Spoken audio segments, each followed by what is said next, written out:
genro, era ter a possibilidade de tomar conhecimento, por linhas travessas, sobre o comportamento deste com os amigos, enganara-se quanto à escolha do colega que iria compartilhar do mesmo consultório.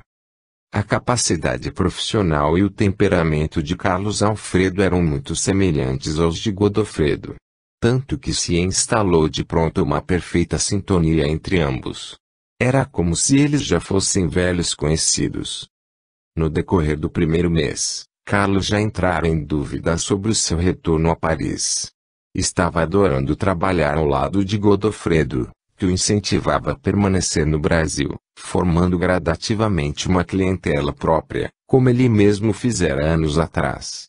Deixaria de ser assalariado, ganhando muito mais. Havia espaço para ambos na clínica, clientes era o que não faltava. Reconhecendo que jamais aconteceria isso na França, onde a medicina é socializada, Carlos resolveu ficar no Rio de Janeiro. De índole ambiciosa, seguiu o conselho do amigo, na certeza de que com o passar dos anos, alcançaria uma posição financeira privilegiada. Assim, pouco mais de um ano, ele deixou de ser assistente, conquistando sua própria clientela e montando seu próprio consultório. Com a confiança médica que Carlos lhe inspirava, Godofredo pôde começar a frequentar congressos e a fazer cursos em outros estados, sabendo que suas clientes não ficariam sem assistência adequada, caso houvesse emergências durante sua ausência. Conquistou assim, além de um currículo profissional mais brilhante, a liberdade que ele tanto desejava. Aproximando-se a formatura de Catarina, esta dificilmente podia acompanhá-lo aos congressos. Nessas ocasiões, ele se deixava envolver em aventuras extraconjugais, sem o medo de ser descoberto pelo sogro. Contudo, o desejo de se tornar totalmente independente, continuava latente em seu íntimo. Só não sabia como poderia alcançar o patamar financeiro que tanto almejava. Um dia, Carlos foi procurá-lo após o expediente, para se aconselhar com ele. Um tanto hesitante, começou a expor o que pensava: estou com um drama de consciência. Desde os tempos da faculdade até a pós-graduação em Paris, fui absolutamente contra o aborto. Mas agora, não sei qual a sua opinião a respeito disso. Nunca tivemos oportunidade de conversar sobre este assunto. Percebendo a insegurança com que o amigo falava, Godofredo interrompe: sinta-se à vontade, meu caro, em expor seu pensamento. Eu também tenho dúvidas quanto a este procedimento. Sério.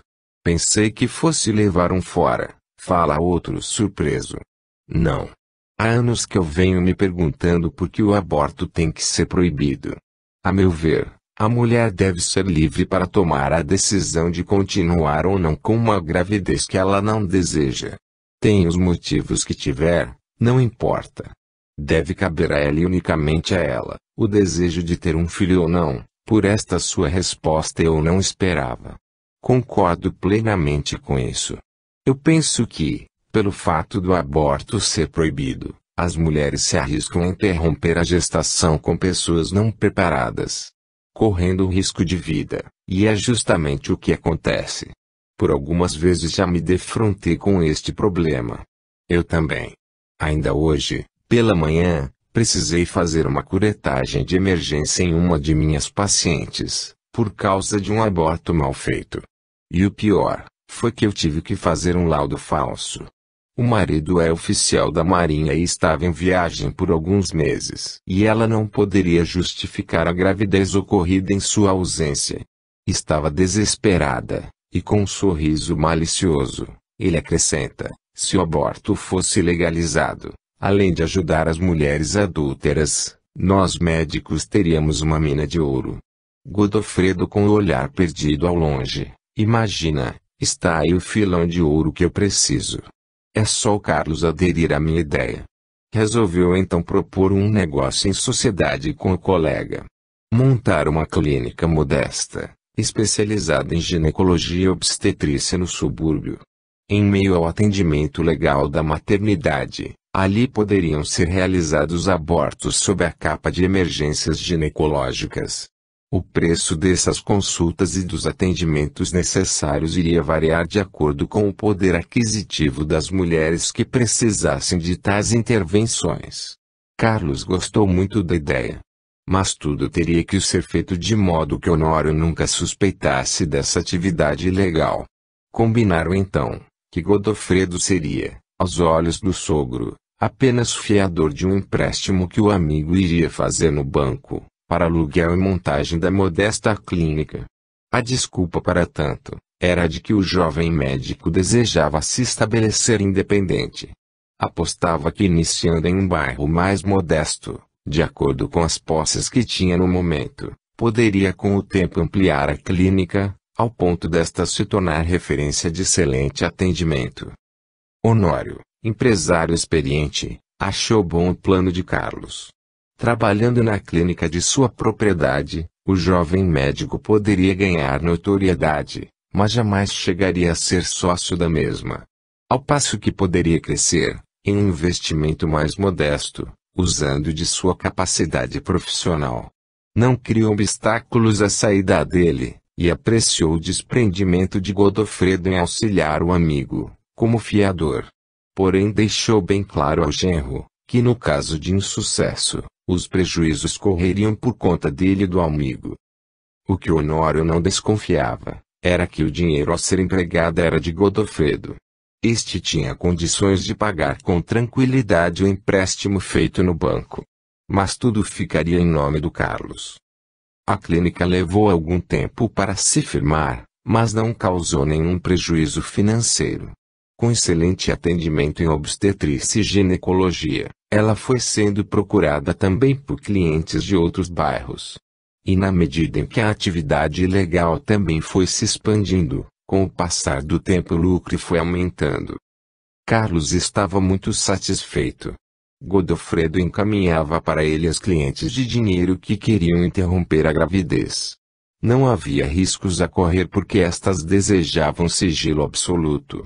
E satisfeitas com o tratamento recebido, indicavam a clínica para amigas e conhecidas.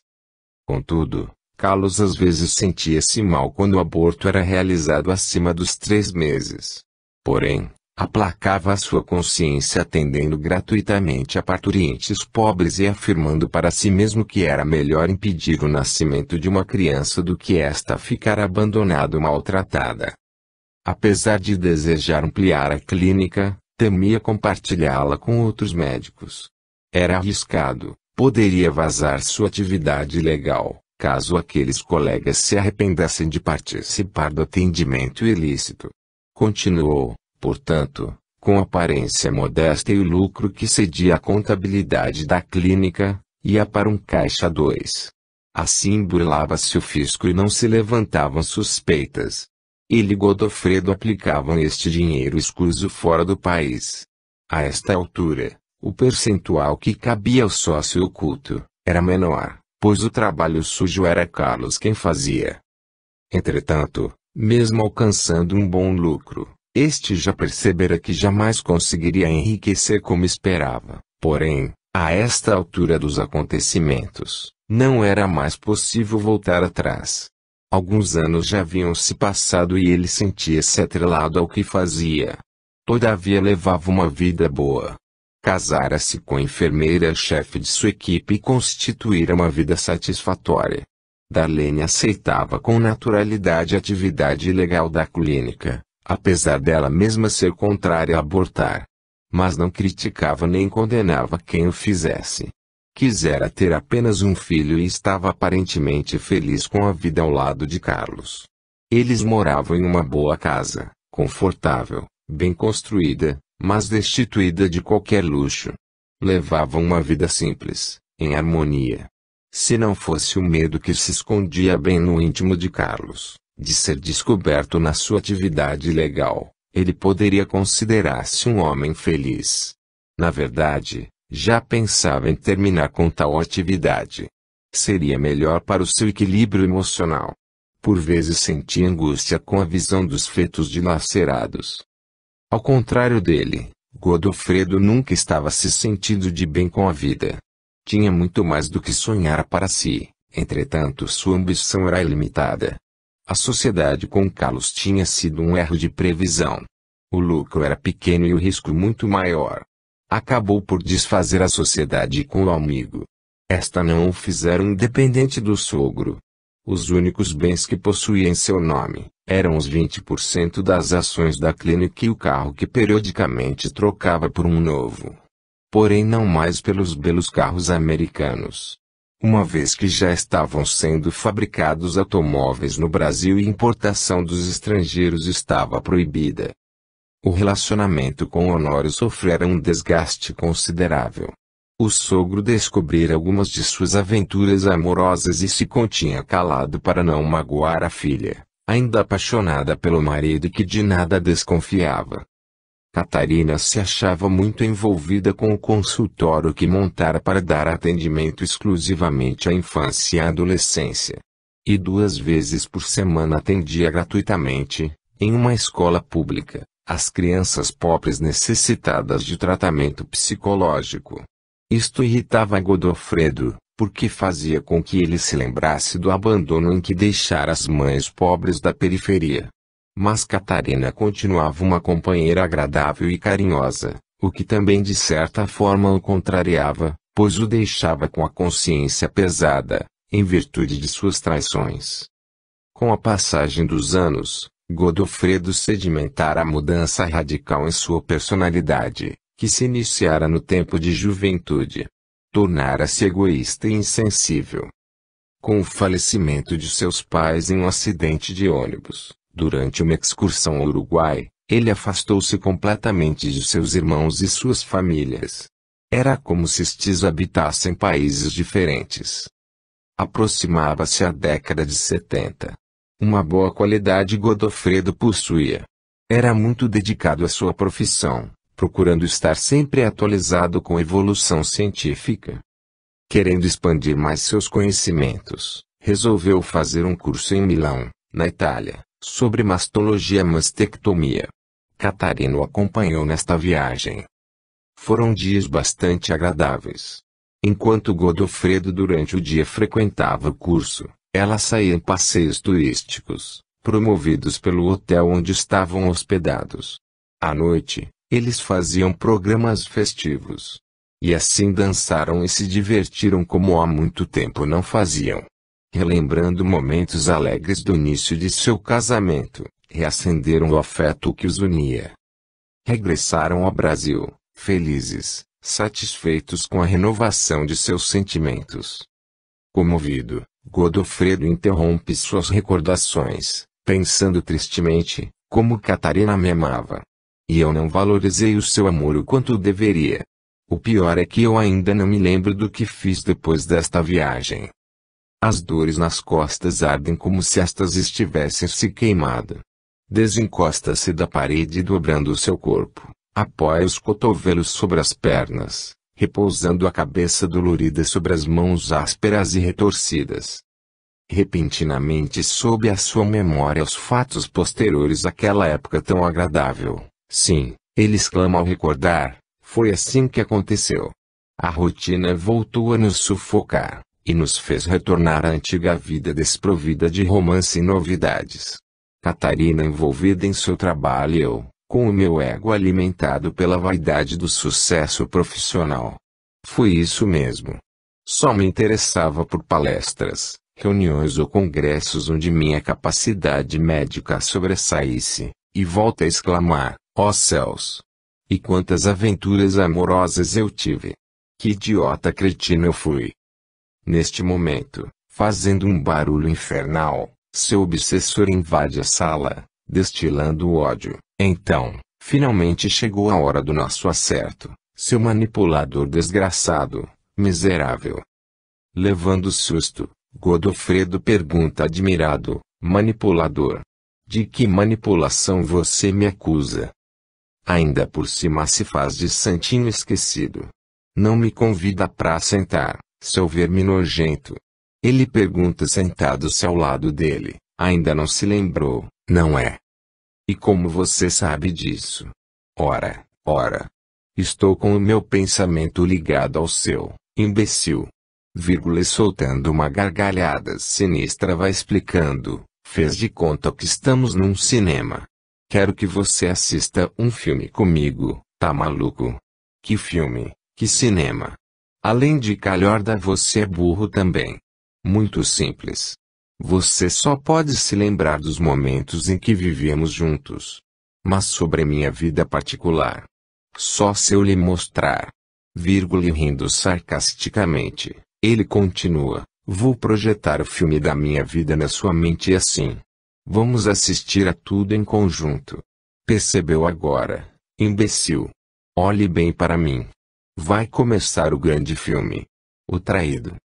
E sem que Godofredo conseguisse falar qualquer coisa, inicia-se uma simbiose mental entre os dois.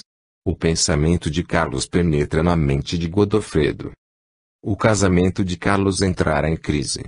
Atormentado pelas recordações de seus crimes abortivos, principalmente por um deles, cujo feto já estava no 6º mês de gestação, ele entrou em profunda depressão. Uma jovem de 15 anos tentara o suicídio, por estar grávida do padrasto que a violentara. Não conseguindo seu intento, desesperada, abominando a criança que se desenvolvia em seu corpo, quis fazer o aborto. Apoiada pela avó, foi levada à clínica de Carlos. Como seu ventre ainda não estivesse aparente, apenas uma pequena barriga, este achou por bem livrá-la daquela situação traumática. Contudo, o feto já se encontrava totalmente formado, apesar de seu diminuto tamanho. Após se desfazer do pequenino corpo, sua consciência despertou. Eu sou um assassino. Um hediondo assassino. Esbravejou para si mesmo e entrou em desespero. A partir deste momento, resolveu fechar definitivamente a atividade ilegal da clínica. Sem conseguir sair da depressão, precipitou o término de seu casamento. Darlene, que já mantinha em segredo um relacionamento com outro homem, não aguentou o estado depressivo de Carlos e o abandonou, levando os filhos com ela. Abandonado pela família, deprimido e arrependido pelos absurdos abortos praticados, viu-se atormentado por terríveis pesadelos. Passou então a odiar o antigo amigo e sócio, julgando o único culpado de sua terrível situação. Vivendo sob a égide do ódio, relaxava em seu trabalho e na administração da clínica, que começou a dar prejuízo. E premido pelas dificuldades do casamento interrompido, tendo que dividir os bens com a ex-esposa, ele resolveu usar o dinheiro que se encontrava no exterior. Sua conta bancária inesperadamente aumentada, sem ter comprovação de renda, caiu em investigação nas malhas do fisco.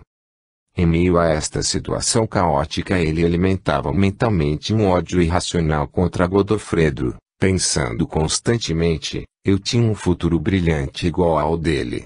Fui tolo. Caí na armadilha que ele me fez.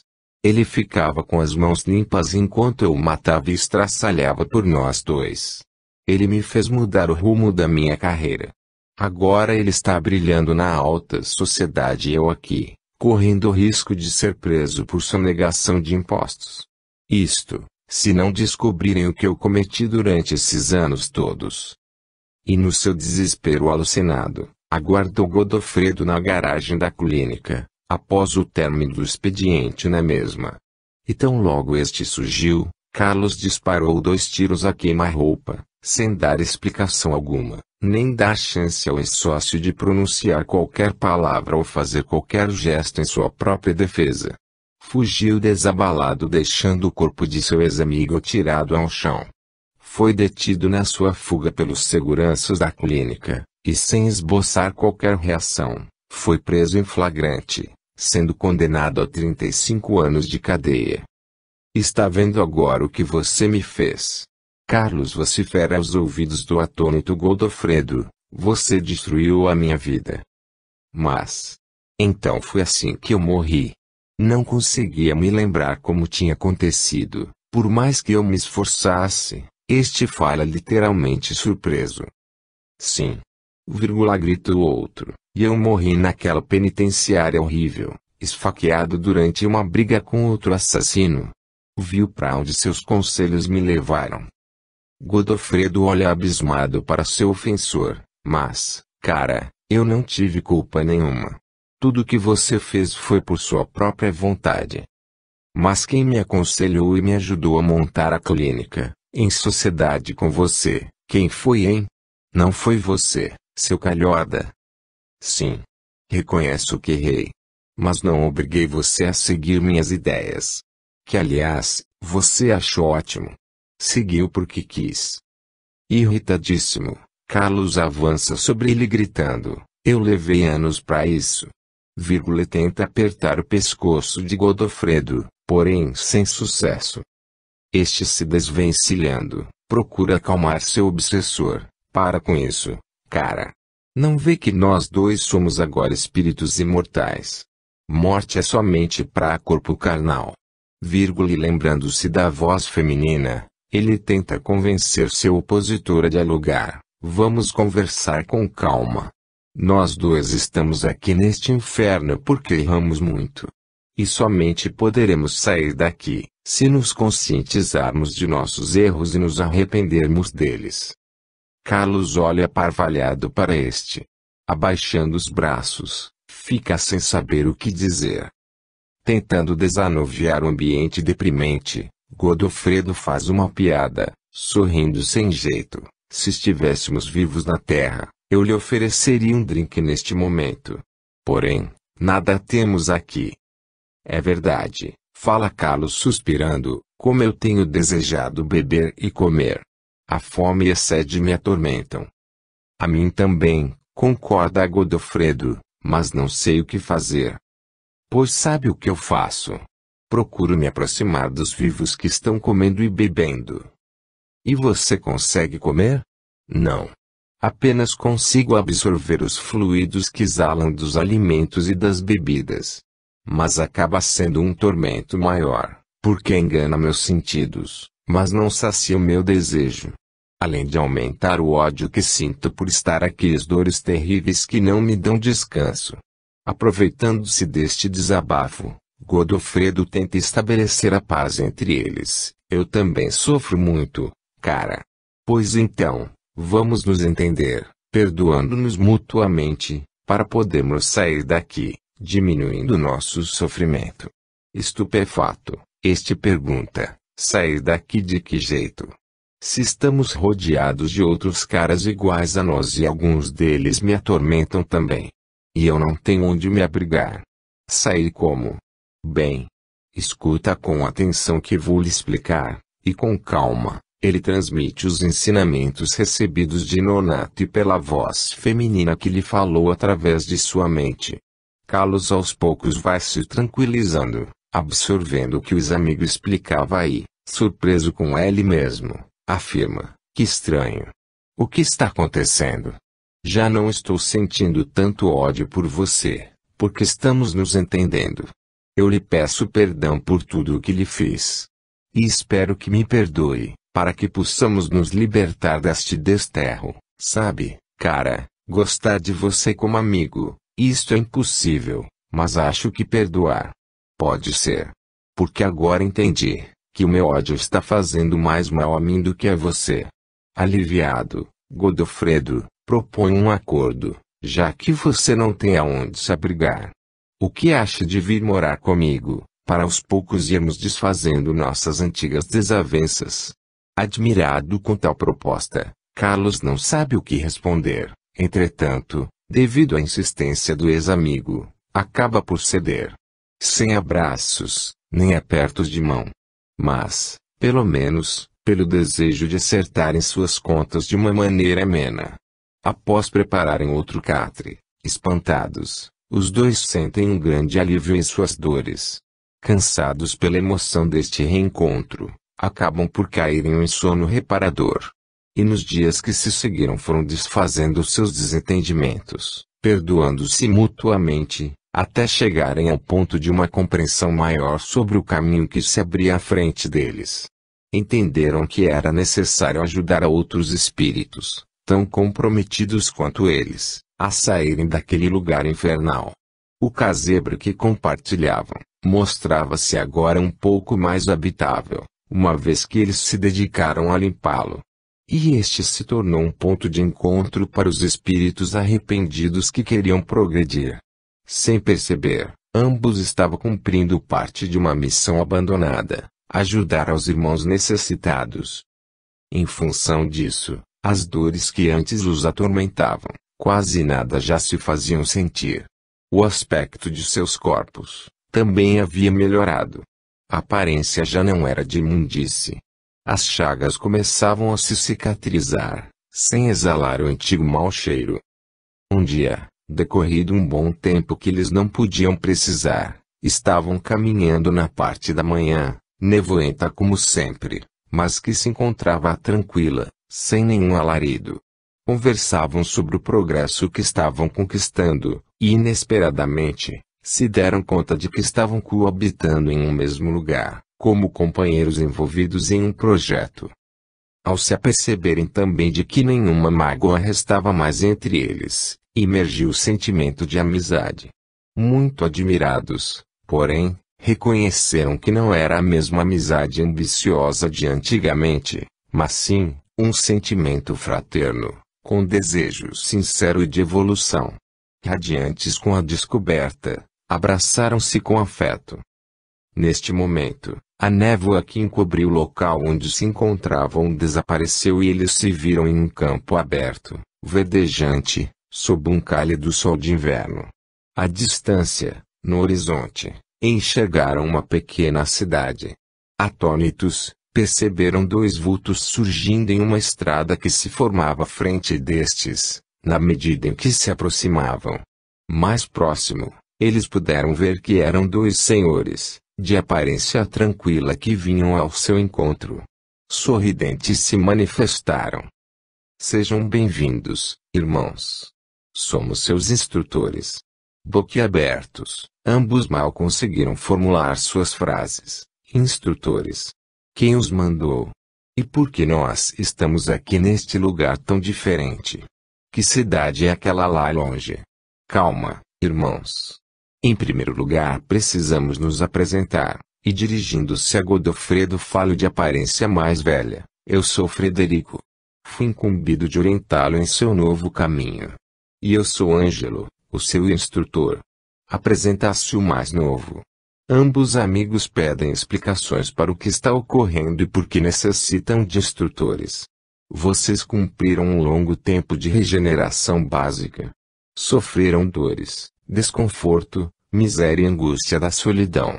Foi um tempo de um resgate parcial, de erros cometidos na última encarnação, sentindo-o de uma forma quase física. Uma vez que seus corpos estavam corroídos e debilitados pela energia negativa que vocês mesmos produziram através de atos criminosos. Explica Frederico. Mas vocês iniciaram o despertar de suas consciências cósmicas, ao reconhecerem os erros cometidos e por eles se arrependerem. Isto os libertou da energia negativa que os envolvia. Fala Ângelo. E no momento em que decidiram se doar aos irmãos ainda cegos de seus erros, ajudando-os a se elevarem, vocês despertaram a energia da amizade que estava adormecida dentro de vocês. Assim alcançaram um patamar um pouco mais elevado a ser trilhado, continuando o resgate de uma maneira menos penosa. E que maneira é esta? Manifesta-se Godofredo. Continuará sendo de auxílio aos irmãos necessitados. Apenas se difere no grau evolutivo. Vocês saíram neste momento do baixo umbral. Estão agora entrando no umbral médio. Vão habitar aquela cidade que está sendo vista no horizonte, explica Ângelo. E vão precisar de orientações para cumprir suas tarefas. Tarefas? Quais tarefas? Indaga Carlos apreensivo. As tarefas que terão de obedecer integralmente, para a redenção e evolução de vocês dois. E terão que realizá-las de comum acordo. Pois se trata de retomar um trabalho que deveria ter sido executado na vida terrena, e que por ambição e vaidade, vocês dois deixaram de cumprir, apesar de todas as facilidades que lhe foram oferecidas. explica Frederico. Ambos ficam calados, apenas se entreolhando admirados. Porém Ângelo volta a adverti-los, e deverão realizar tais tarefas, com o desejo sincero de cumpri-las, não por receio de retornarem ao plano que acabaram de deixar. Chegou a hora de nos acompanhar, avisa Frederico, mas se vocês quiserem ir conosco, pois nada pode ser realizado sem que esteja de acordo com o livre-arbítrio. Entenderam? Godofredo e Carlos concordam, entretanto, movidos também pela curiosidade. Ao que o instrutor os adverte, nada do que vocês pensam, fica escondido de nós. Aqui os pensamentos também fazem parte da comunicação entre todos os habitantes. Sendo assim, sinto a curiosidade despertada em vocês. O que é negativo? A mudança de caminho deve ser almejada para a própria evolução espiritual, nunca por curiosidade. Se assim for, nada terá valor e o espírito estacionará pelo tempo necessário de aprender esta lição. O que vocês na verdade desejam? Ambos compreendem o erro cometido e concordam em evoluir. Sendo assim, os instrutores os convidam a segui-los. E na medida em que vão caminhando e se aproximando da cidade, os trapos que vestiam foram se transformando em roupas limpas, porém bem modestas. E seus corpos vão recuperando a aparência que tinham na ocasião de suas passagens para a vida espiritual. Era uma cidade de uns 60 a 70 mil habitantes. Não se podia considerar uma cidade bonita, nem ao menos bonitinha. A arquitetura das casas e dos poucos prédios de 2 a 3 andares, em linhas retas sem nenhum requinte, era compensada pelas árvores plantadas nas calçadas de pedras irregulares. Estas, margeando as ruas sem calçamento, cuja terra batida era bem vermelha, ao se cruzarem, demarcavam os quarteirões. Localizada no centro de um extenso planalto, que se perdia à distância, sem qualquer vizinhança, era conhecida na espiritualidade, como a cidade da regeneração, uma entre outras tantas semelhantes, espalhadas pelo plano umbral médio. Quando o pequeno grupo entrou na cidade, Godofredo pensou, não é bem o que eu esperava, mas é muito melhor de onde eu estava. Frederico, captando seu pensamento, fala sorrindo, irmão. Você tem muito caminho ainda pela frente, até chegar aonde deseja. Ah! Esqueci que aqui nos falamos também pelo pensamento, responde este sorrindo também. Pois eu acho que este lugar comparado a outro é o paraíso, comenta Carlos satisfeito, quer esquecer aquele lugar horrível. Não é o melhor a fazer, irmão, afirma Ângelo, vocês dois devem ter um sentimento de gratidão pelo que lá passaram. Pois foi através daquele sofrimento, que ambos se libertaram de grande parte de seus erros. Quando o espírito compreende que nada do que acontece com ele é castigo, mas sim aprendizado e regeneração, ele passa a agradecer conscientemente por todas as oportunidades que surgem em seu caminho evolutivo. Sejam elas felizes ou sofridas. Sem mais nenhum comentário, ambos começam a percorrer a cidade em companhia de seus instrutores. Admiraram-se ao se deparar com carroças e charretes puxadas a cavalos, transitando pelas ruas. Neste plano, meus irmãos, explica Frederico, o espírito vivencia as mesmas limitações de locomoção existentes no plano material. Pois seus corpos astrais possuem certa densidade, em virtude do acúmulo de karmas pesados, ainda não dissolvidos totalmente. E este é um lugar apropriado para a purificação do karma no estágio em que vocês se encontram. Complementa Ângelo. Mas, fala Carlos admirado, esta cidade, com este tipo de moradia, se parece com algumas cidades interioranas da Terra, bem pobres. E eu não sabia que no plano espiritual existiam animais, exclama Godofredo. Sim, irmão. Os animais também passam por estágios evolutivos. Aqui vocês vão encontrar cachorros, gatos, vacas e outros animais domésticos que foram maltratados na vida terrena pelos humanos. E que agora estão aqui para serem muito bem cuidados, pelos espíritos que os judiaram em encarnações passadas. E a obrigação de vocês que aqui estão, é tratar os animais com amor, até o término do tempo determinado a estes. Complementa Ângelo. Mas, pergunta Godofredo sentindo-se um tanto confuso, então por que os cavalos estão puxando carroças e charretes? Porque, não somente os cavalos, mas também os demais animais domésticos, ainda se encontram em fase evolutiva de serviço à humanidade e aos espíritos deste plano. Contudo têm de ser tratados com amor. Assim estará sendo realizada a evolução mútua. Neste momento, eles estão passando por uma das ruas cujas casas são todas de madeira. Os instrutores param defronte a uma destas, rodeada por um jardim semi-abandonado, e algumas árvores frutíferas. Na sua fachada, existem apenas 2 janelas e uma porta de entrada.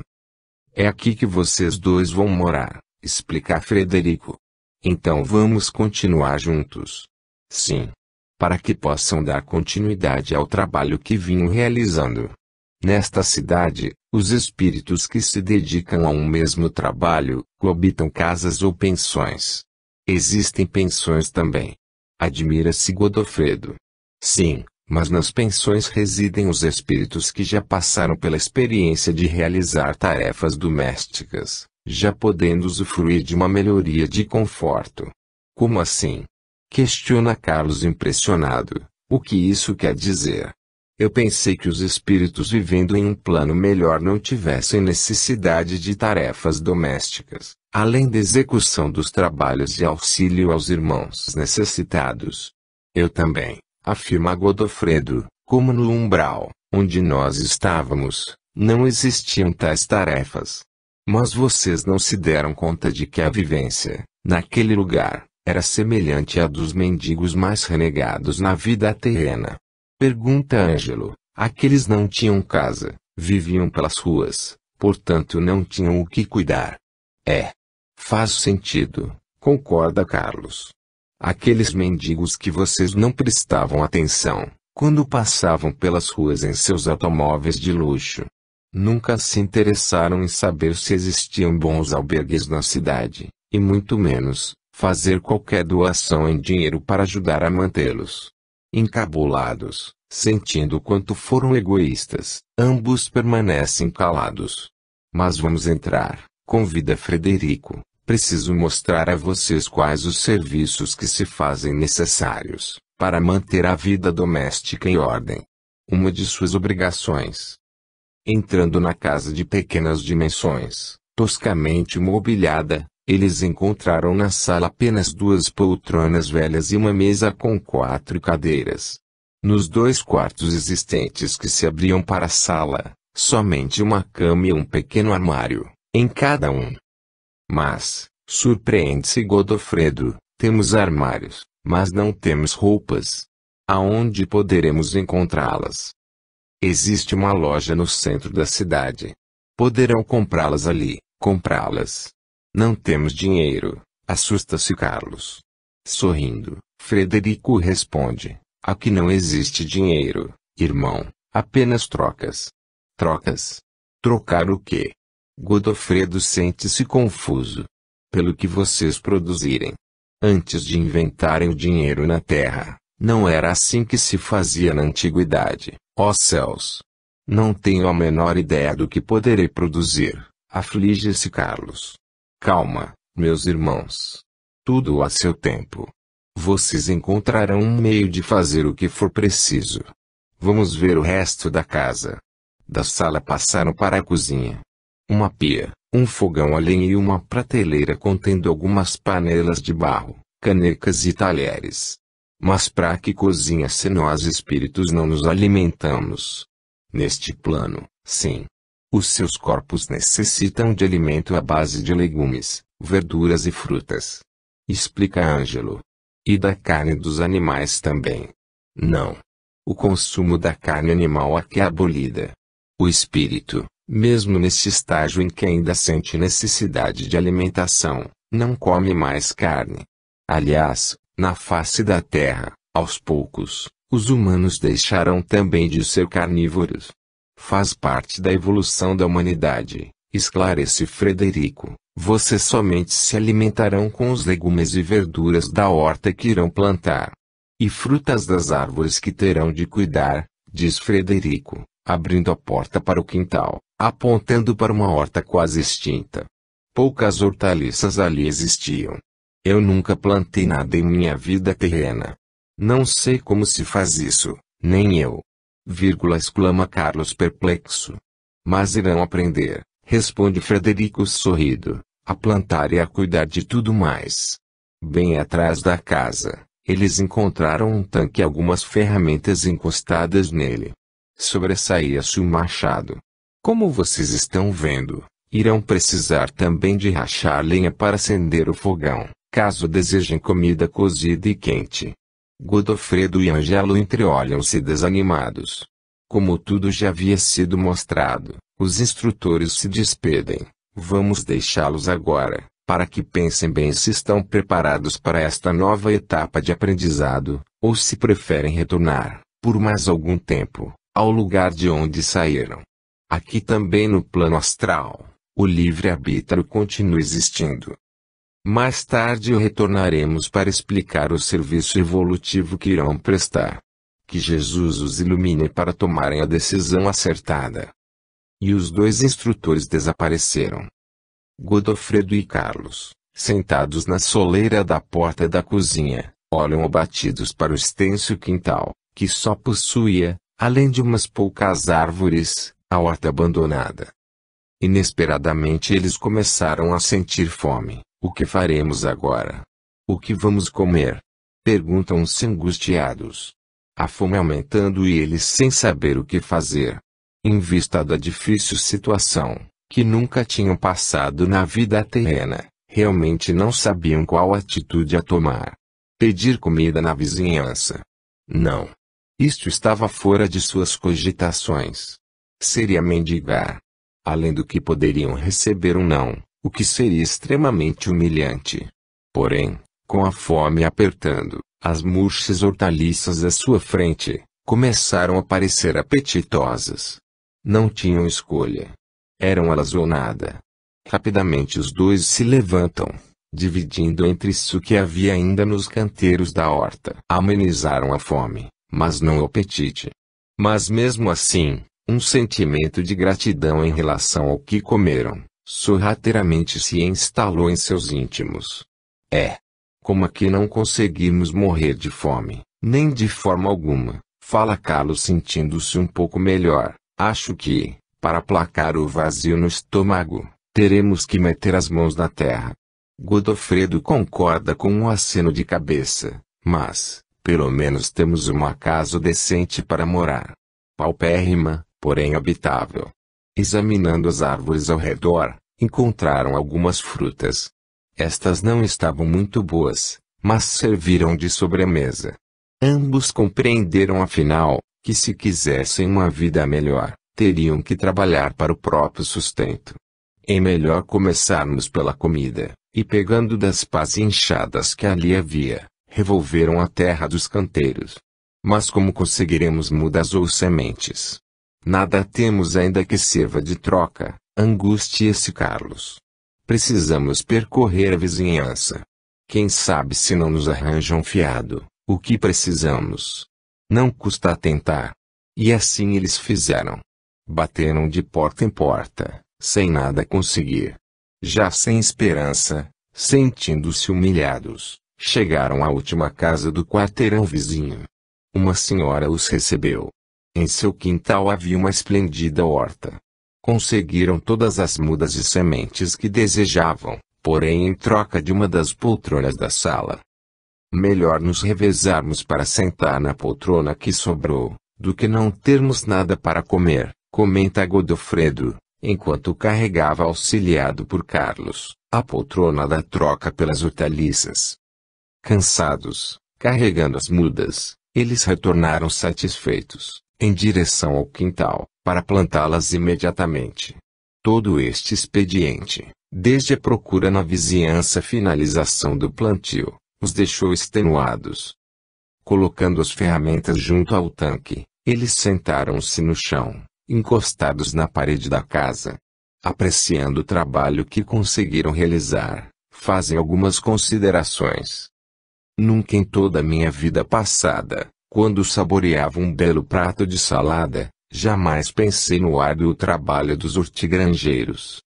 O mesmo digo eu, falou Carlos cabisbaixo, como assim também, os demais serviços que tornam a vida terrena mais fácil de ser vivida, e que são realizados anonimamente por tantas pessoas.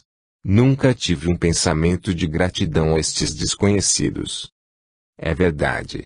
Agora começo a compreender que todos nós fazemos parte de uma mesma vida. Por mais dinheiro que possamos adquirir, não somos independentes. Estamos todos interligados, querendo ou não. Usamos e abusamos do serviço alheio, sem pensar em recompensá-lo de alguma maneira, além do dinheiro. Se pelo menos eu não tivesse abandonado as mulheres pobres da periferia, não estaria tão angustiado comigo mesmo, fala Godofredo com sincero arrependimento.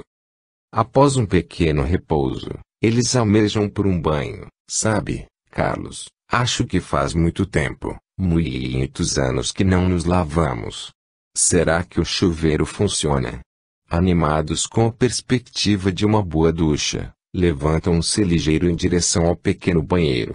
Mas a decepção é grande, pois a água que saía do enferrujado chuveiro, não passava de alguns fios que esguichavam em várias direções. Mas, mesmo assim, eles conseguiram se lavar um pouco. Sem sabonete, sem toalhas, enxugando-se nas próprias roupas, agora não muito limpas. Encaminhando-se para suas camas, eles comentam, talvez a gente consiga consertá-lo. E quem sabe, trocar algo por algumas roupas também. Amanhã veremos o que pode ser feito. Eu quero neste momento me apagar num sono profundo. Em um plano mais alto, Frederico e Ângelo, que observavam seus pupilos, sentem-se satisfeitos. Acho que eles vão aprender depressa. O tempo foi passando. Dias, semanas ou meses. Além da horta, eles plantaram abóbora, mandioca, batata, cenoura e chuchu. E enquanto aguardavam um momento propício à colheita, eles foram trocando o que podiam por mais sementes e comida. Até que finalmente a terra correspondeu ao trabalho realizado. Chuvas esparsas ajudaram bastante, pois nem sempre era suficiente molhar a plantação com o regador, uma vez que este, de tão velho e enferrujado, vazava muito tornando a rega irregular. As hortaliças e os tubérculos desenvolveram-se esplendidamente. Agora eles estavam em condições de se alimentar bem e conseguir boas trocas. Aprenderam a rachar lenha e a buscar gravetos da mata que existia nas cercanias da cidade, para acender o fogão. Aprenderam também a cozinhar. Aos poucos foram consertando a casa, começando pelo chuveiro, passando a tomar banhos regularmente. Trocaram a válvula do vaso sanitário que vivia enguiçando. Enfim, conseguiram colocar a casa em ordem. Trocaram algumas roupas na loja da cidade, podendo se vestir um pouco melhor. Sentados na sala, agora com as poltronas recuperadas, eles avaliavam o que haviam feito até o momento. Não imagino quanto tempo levamos com o nosso trabalho. Com esta falta de noção das horas e dos dias. Como podemos saber? Não faço a menor ideia. Apesar dos dias se sucederem às noites, tenho a impressão de que não é igual como na Terra. Sabe, Carlos? Analisando tudo o que conseguimos fazer, percebo agora como eu fui intransigente e mal agradecido com os meus empregados. Nunca me perguntei, nem me interessei, se eles se sentiam cansados. Pagava os salários nos dias certos e nada mais me interessava. Não queria saber absolutamente nada sobre as necessidades que talvez suas famílias passassem. A maior parte das pessoas age assim. Não é um defeito somente meu e seu, sim. Eu concordo com você. Mas estava me lembrando do Dr. Arthur, patrão de meu pai e que tanto me ajudou. Como eu gostaria de encontrá-lo para lhe agradecer tudo o que fez por mim. Quem sabe se um dia não iremos nos encontrar com todas as pessoas que fizeram parte de nossa existência terrena e que tanto nos ajudaram. Tomara que sim. Mas, por falar nisso, onde será que estão os nossos instrutores que nunca mais apareceram? Quase imediatamente estes surgiram próximos a eles. Sentaram-se nas cadeiras da mesa e num tom de voz alegre explicaram sua ausência. Aguardávamos o momento certo, fala Ângelo, estávamos deixando vocês se organizarem sozinhos. Porque ambos não poderiam iniciar o serviço que irão realizar neste plano, sem passar primeiro por esta etapa, explica Frederico. Acho que perceberam os ensinamentos aqui existentes, estou certo. Acho que sim, diz Godofredo, questionando em seguida, mas tenho uma dúvida, quanto ao que acontece na Terra. As pessoas que têm dinheiro pagam empregados para prestarem serviços que elas não desejam, não querem ou não podem fazer. Isto é errado. Não. Não é errado desde que não haja prepotência, nem exploração tanto material quanto física, e os serviços prestados sejam pagos pelo seu devido valor. O trabalho físico, material faz parte do caminho evolutivo de cada um, na existência terrena, responde o instrutor. Mas, agora eu penso, fala Carlos, que mesmo sendo pago o serviço prestado, este não se constitui em uma forma de escravidão do poderoso sobre o mais fraco. Se houver, como eu disse antes, prepotência e exploração, sim. Mas os seres que assim agem, adquirem pesados karmas a serem resgatados. Ao passo que os patrões que agem com bondade, justiça e respeito para com seus empregados estão ajudando a estes em seu resgate kármico, enquanto, ao mesmo tempo, eles também estão trabalhando em outras atividades. Pois todo o trabalho exercido pelo ser humano está inserido em seu aprendizado e no resgate dos erros cometidos. Sejam os trabalhos pequenos, humildes ou grandes e dignos de reconhecimento, não importa. Todos são meios para aprendizado. Eu agradeço essa explicação. Dirimiu minha dúvida. Diz Godofredo, mas, estou um pouco confuso. Se nós vamos passar para outra etapa de resgate, então já terminamos o aprendizado aqui. Não, responde Ângelo, vocês irão trabalhar em outro lugar, mas continuarão habitando aqui. Não estão livres ainda das tarefas que vêm realizando até agora. Mas, como, admira-se Godofredo, como vamos trabalhar em outro lugar e continuar fazendo tarefas para o nosso sustento? Da mesma maneira como muitas pessoas o fazem na vida terrena. Trabalham em suas profissões, mas também cuidam do serviço doméstico. As mulheres, em geral, são as que mais exercem este duplo trabalho. Mas em que local então, vamos servir? E a quem? Em outra colônia próxima daqui. Pela medida da terra, ela fica a uns 15 quilômetros de distância. Quanto a quem deverão servir, mais tarde vocês saberão. E como poderemos nos locomover até lá? Muito simples. Como vocês ainda não possuem um corpo mais sutil, não poderão levitar. Sendo assim, irão a pé, a cavalo ou de charrete. Charrete! Exclamam os dois ao mesmo tempo. Se não quiserem ir a pé, mas eu nunca andei de charrete em minha vida terrena, afirma Godofredo. Nem eu. E nunca lidei com cavalos também. Fala Carlos espantado. Bem, sinto muito, mas faz parte do aprendizado de vocês dois. Mas nunca maltratamos animais. Por que lidar com eles agora? Para ajudá-los na sua evolução, percebendo que eles não estavam entendendo bem, Frederico procura ser mais explícito. Vou explicar melhor. Os animais pertencem a uma alma-grupo, da qual se desprendem somente quando adquirem individualidade. A sua evolução se processa através do serviço à humanidade, e da doação de seu corpo para alimento do ser humano ainda carnívoro. Quando são massacrados por seus matadores no momento de sua morte, ou maltratados por seus donos e demais seres humanos, Eles desenvolvem comportamentos de covardia e violência. Porém, quando recebem carinho, bons tratos e cuidados, eles desenvolvem a capacidade de amar, evoluindo a caminho da individualidade. Eu jamais imaginei que isso ocorresse, comenta Godofredo admirado. Mas, então, por que existem animais aqui servindo a nós espíritos do umbral? Pergunta Ângelo igualmente surpreso. Porque estes foram animais que, por maus tratos, tornaram-se violentos ou covardes, perdendo a vibração e a índole doméstica de sua alma-grupo. Entretanto, não precisam mais passar pela doação de sua carne. Sendo assim, estão aqui em seus corpos astrais, servindo em caráter doméstico novamente, para retornarem à sua alma-grupo, libertos da índole negativa. Assim como espíritos que anteriormente os maltrataram, estão aqui para aprender a tratá-los, cuidando-os com carinho.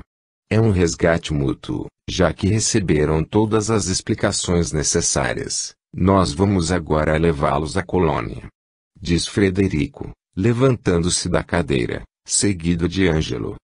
Eles caminharam a pé. Durante o trajeto até lá, foram sendo instruídos sobre qual serviço iriam prestar. Pelo que eu entendi, fala Carlos ainda com algumas dúvidas, vamos ajudar os espíritos de mulheres recém-desencarnadas, que fizeram abortos no decorrer de suas vidas terrenas, e também aqueles que desencarnaram em virtude de abortos mal feitos. É isso? Sim, responde seu instrutor, vocês terão que repassar os ensinamentos que já receberam, ajudando-os a sair do desespero que irão sentir, ao se defrontarem com os erros cometidos. E, assim, vocês, como autores de abortos criminosos, terão oportunidade de resgate também, na medida em que conseguirem despertar esses espíritos para uma compreensão maior da vida eterna. Mas eu nunca fiz nenhum aborto, afirma Godofredo, tentado diminuir sua culpa. Surpreende-me você ainda ter alguma dúvida quanto à sua culpabilidade, o repreende Frederico. Você não executou o aborto com suas mãos, porém induziu muitas mulheres a fazê-lo e incutiu em seu companheiro a ideia de legalidade para a realização de tais crimes. Portanto, sua culpa é até maior, pela covardia de não se envolver naquilo em que convencia os outros a fazerem. Godofredo, sentindo-se envergonhado, pede perdão novamente a Carlos. Ora, irmão, já nos perdoamos mutuamente. Tudo já está acertado entre nós. O importante é aprendermos mais ainda, nos dedicando a este trabalho. Vamos em frente. Você está certo, Carlos, fala Ângelo satisfeito com seu pupilo. O importante é iniciarem o trabalho. Ficaremos ao lado de vocês apenas no início, depois estarão sozinhos. Mas sob a nossa supervisão, acrescenta Frederico, estaremos ligados com vocês através de seus pensamentos. Sempre que precisarem de alguma orientação, basta nos chamar. E assim eles deram início à nova etapa de aprendizado. Resolveram que fariam o trajeto diário sempre a pé. Não era tão longe. E ademais, ainda se sentiam atribulados com o trabalho doméstico, não se achando aptos a tratar de cavalos. Temiam não ter tempo suficiente para coadunar tais serviços com o trabalho na colônia. A colônia de Fátima era semelhante a uma aldeia. Casas pequenas, ruas de terra batida, que convergiam para uma bem cuidada praça florida. Semelhante à cidade em que moravam, o tempo não era radioso, porém iluminado por um sol de inverno. O céu de um azul bem claro, tinha bastante nuvens. As noites eram estreladas, mas o luar não era tão brilhante. As chuvas eram igualmente esparsas e o clima era seco e a temperatura amena. E não se viam animais domésticos pelas ruas, nem nos pátios das casas. O único prédio, existente com 2 andares, ficava no limite sul da colônia. Com um grande número de quartos, tinha capacidade para receber inúmeros espíritos femininos recém-desencarnados. O grupo de trabalhadores, composto de espíritos masculinos e femininos, dividia-se em 2 turnos, o diurno e o noturno. Os que integravam o turno da noite moravam na vila. Godofredo e Carlos chegavam à colônia pontualmente no início da manhã e só retornavam à sua cidade, no início da noite. Bem depressa se adaptaram ao serviço, mas sentiam-se profundamente angustiados e arrependidos por seus atos abortivos, ao constatarem o sofrimento terrível pelo qual passavam os espíritos recém-desencarnados.